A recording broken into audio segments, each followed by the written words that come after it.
जी, बिस्मिल्लाहिर्रहमानिर्रहीम, अस्सलाम वालेकुम। मॉनेटरी पॉलिसी के ऑब्जेक्टिव और फिस्कल पॉलिसी के ऑब्जेक्टिव मैंने आपको बताया था कि एक जैसे होते हैं, लेकिन अब ये मॉनेटरी पॉलिसी अथॉरिटीज़ और फिस्कल पॉलिसी अथॉरिटीज़ का मसला है कि वो कौन से ऑब्जेक्टिव को चूज़ करते हैं, कौन से नहीं करते हैं। तो ऑब्जेक्टिव्स वही हैं, यानी इकोनॉमिक ग्रोथ को अचीव करना, प्राइस स्टेबिलिटी लेके आना, एक्सचेंज रेट स्टेबिलिटी लेके आना, पॉवर्टी को रिड्यूस करना, इनइक्वालिटी को कम करना, बैलेंस ऑफ पेमेंट को करेक्ट करना। ये वही ऑब्जेक्टिव हैं जो पहले भी हम लोग डिस्कस कर चुके हैं। तो जो मॉनेटरी पॉलिसी है, मैंने पहले भी आपको बताया था कि मॉनेटरी पॉलिसी का ताल्लुक जो है वो सेंट्रल बैंक से है। This is central bank's policy और to control the money demand and money supply और इंटरेस्ट रेट। ठीक है। तो मॉनेटरी पॉलिसी जो है वो क्या करती है, वो कंट्रोल करती है मनी सप्लाई को। इसको हम क्रेडिट पॉलिसी भी कह देते हैं और सेंट्रल बैंक की पॉलिसी भी कह देते हैं। और जो मॉनेटरी पॉलिसी है उसके जो एक होता है इंस्ट्रूमेंट्स,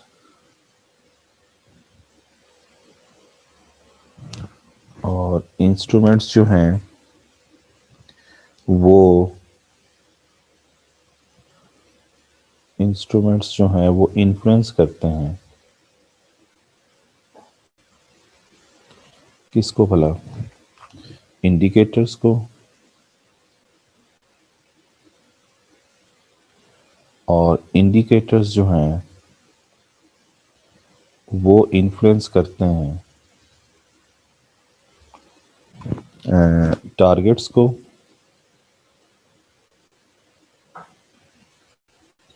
और टारगेट्स जो हैं वो इन्फ्लुएंस करते हैं अल्टीमेट ऑब्जेक्टिव्स को। अल्टीमेट ऑब्जेक्टिव्स को,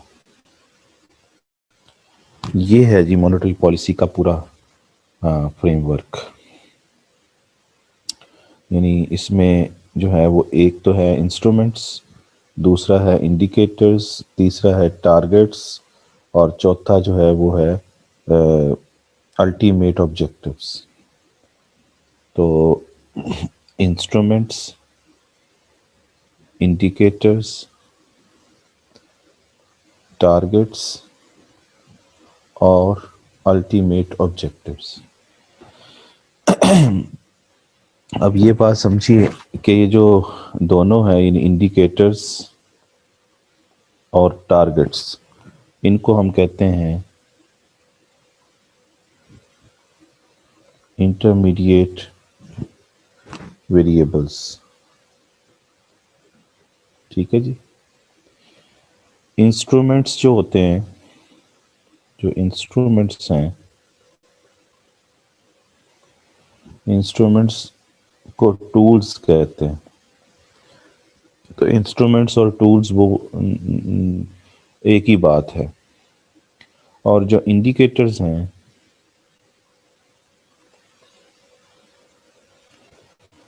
इंडिकेटर्स जो हैं वो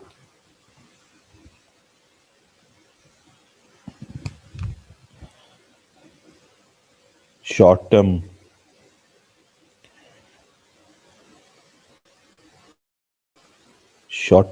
इंटरमीडिएट वेरिएबल्स हैं।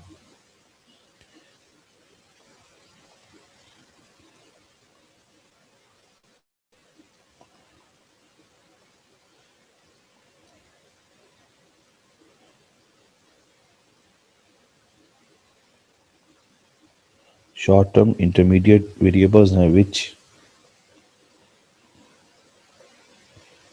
indicates which indicate the direction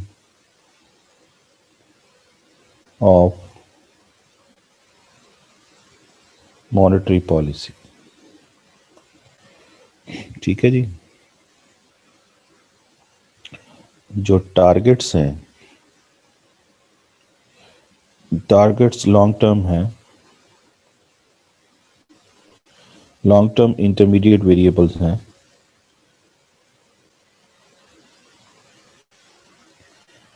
long term intermediate variables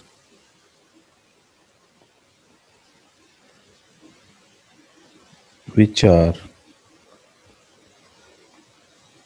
closer to the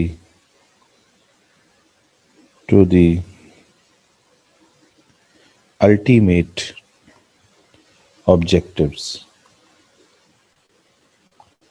तो ये टारगेट्स जो हैं वो अल्टीमेट ऑब्जेक्टिव्स के करीब हैं, और जो इंडिकेटर्स हैं वो इंस्ट्रूमेंट्स के करीब हैं। ये देखें, ठीक है ना जी। इसका मतलब ये हुआ कि ये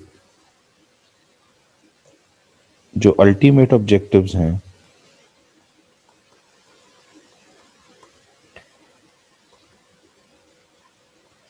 वो एक्चुअली वो है जिसको हम अचीव करना चाहते हैं। इनको ऑब्जेक्टिव्स भी कहा जाता है। ठीक है जी। तो ये चार तरह के बातें हैं जो समझने की ज़रूरत है। तो इंस्ट्रूमेंट्स, टूल्स, वो मैंने आपको पहले समझाए भी हुए हैं, instruments of the monetary policy. तो वो आपको पता ही है, यानी टूल्स कौन कौन से होते हैं। उनमें एक बैंक रेट होता है, फिर ओपन मार्केट ऑपरेशंस होता है, CRR, SLR होता है, क्रेडिट क्रेडिट रैशनिंग होता है, इसके अलावा मार्जिनल रिक्वायरमेंट्स होता है, फिर मार्जिनल रिक्वायरमेंट्स होता है, मॉरल मॉरल जो है वो परसुएशन, मॉरल परसुएशन होता है। ठीक है,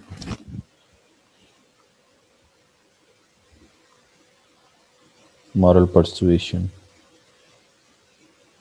और डायरेक्ट एक्शन,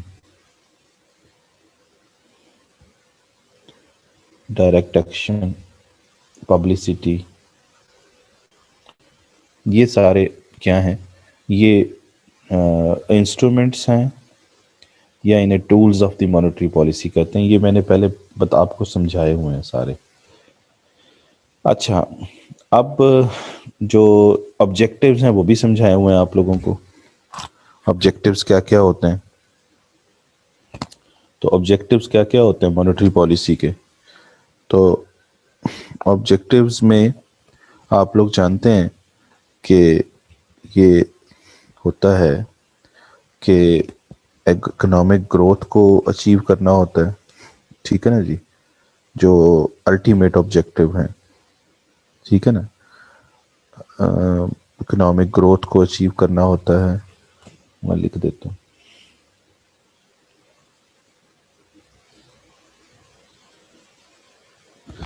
इसी तरीके से प्राइस स्टेबिलिटी होता है,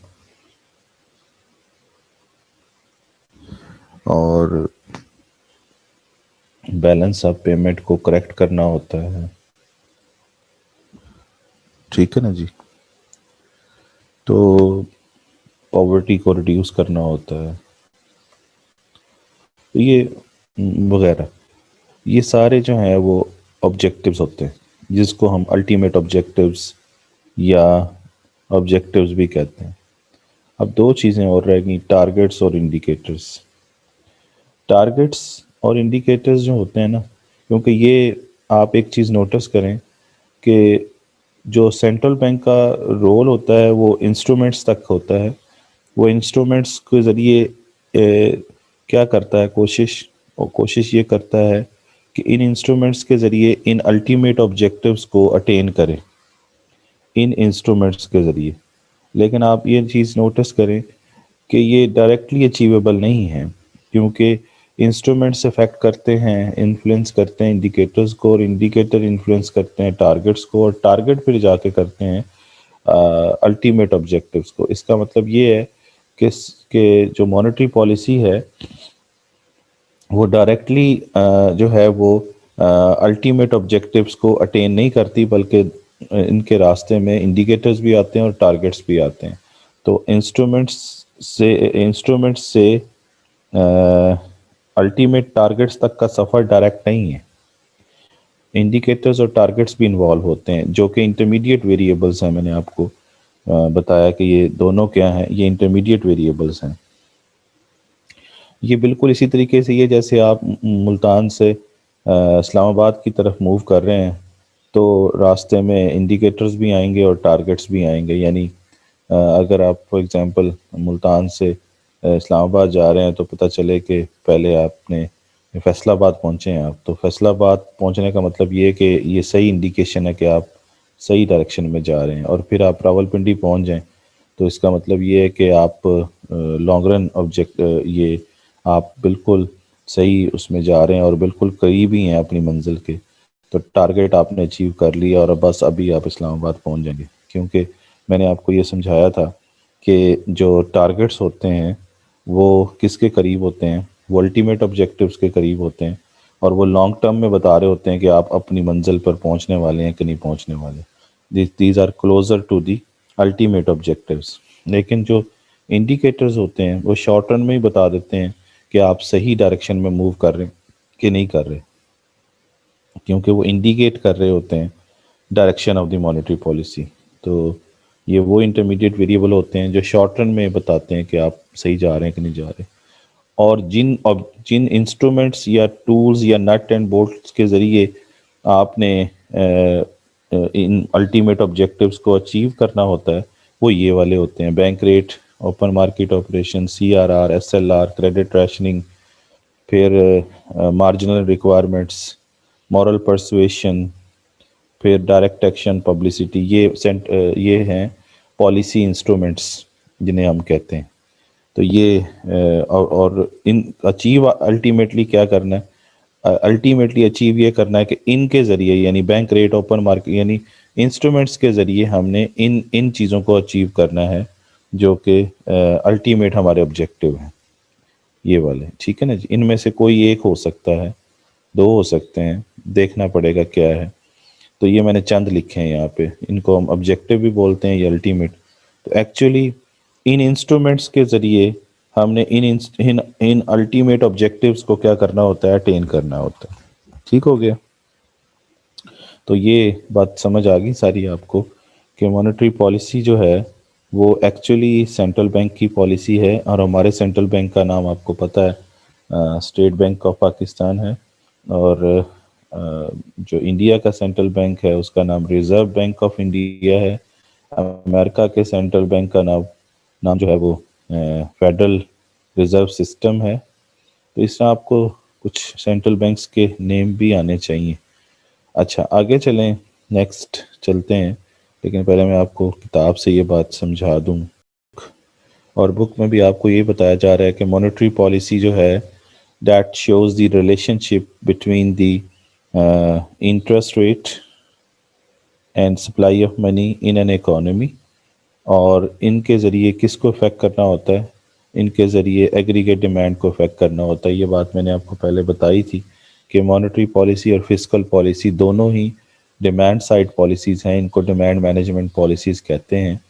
तो ये जो मॉनेटरी पॉलिसी है ये एक्चुअली मनी सप्लाई और इंटरेस्ट रेट की पॉलिसी है जो कि एग्रीगेट डिमांड को इफेक्ट करती है। यानी मॉनेटरी पॉलिसी मनी सप्लाई और इंटरेस्ट रेट की पॉलिसी है, और इन दोनों के ज़रिए आपने किसको इफेक्ट करना होता है, एग्रीगेट डिमांड को इफेक्ट करना होता है। ठीक है। अच्छा जी, अब यहाँ पर वही बात जो मैंने अभी आपको समझाई है कि मॉनेटरी पॉलिसी जो है वो अल्टीमेट इकोनॉमिक ऑब्जेक्टिव्स को अटेन करना है, और वो इन्फ्लेशन को, balance of payments, trade, full employment, growth को अचीव करना है।